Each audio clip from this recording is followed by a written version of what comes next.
పగ ప్రతీకారాలతో ఈ హృదయం ద్రవించిపోతున్నది.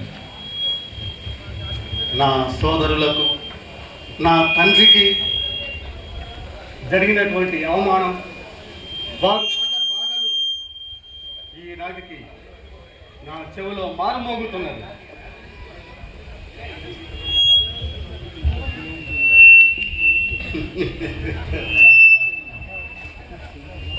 ఆ దుష్ట కౌరవులను నాశనం చేయండి, నాకు మనశ్శాంతి లేదు కదా.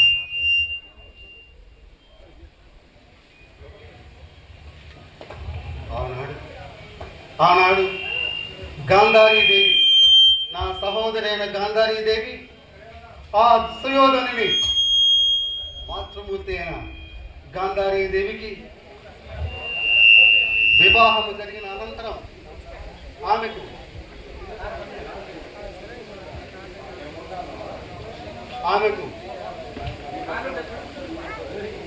భర్త వియోగం కలదని పండితులు చెప్పిన దాని ప్రకారం మా తండ్రి గారు పండితుల ఆదేశానుసారం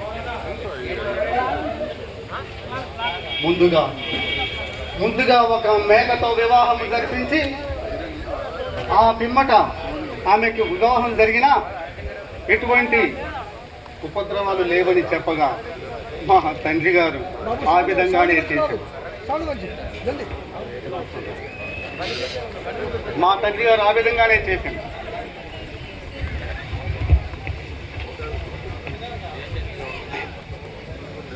అందులకు ఆ దుర్యోధనుడు, ఆ కురు సార్వభౌముడు అవమానంగా భావించి మమ్ములను, నా 9 సోదరులను, నా తండ్రిని భూగృహాన కారాగార చెరసాలలో వేసి మమ్ములను తినటానికి తిండి లేక మలమల మార్చి చంపాలనే ఉద్దేశంతో దినమునకొక్క మెతుకుగా రోజునకు ఒక్కసారి ఒక్క పర్యాయము పైనుంచి జార విడిచేయి. అందులకు మా తండ్రి గారు ఎంతో మనోవ్యతతో, కలతతో అందుకు ప్రతీకారం తీర్చుకోవాలనన్నా మనలో ఎవరో ఒకరు బతికి ఉండాలి అనే ఉద్దేశంతో ఆ 101 మెతుకులను ఒకటిగా చేసి ముద్దగా చేసి నాకు తినిపించి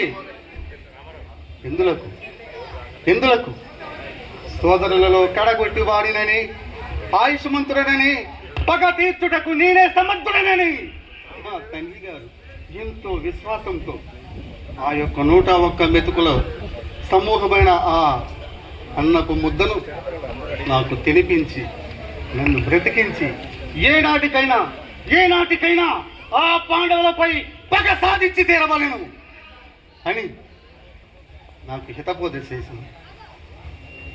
అంతేకాక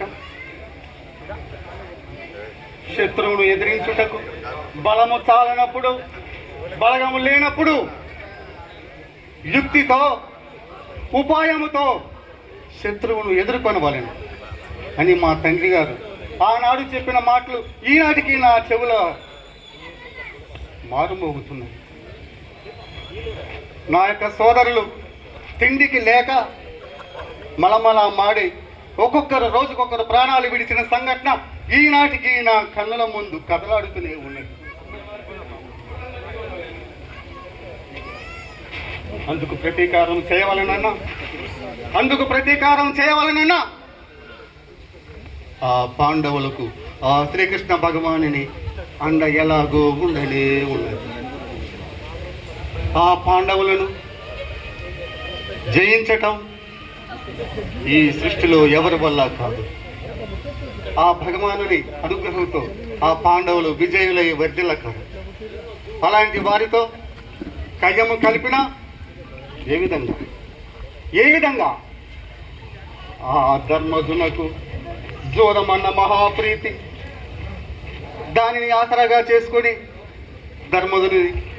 ధర్మజుని జోదక్రియకు పిలిపించి మాయోపాయముతో జూదంలో ఓడించి అన్నదమ్ములైన అన్నదమ్ములకు వారిలో వారికి విభేదాలు కల్పించి శత్రువును నాశనము చేయవాలి.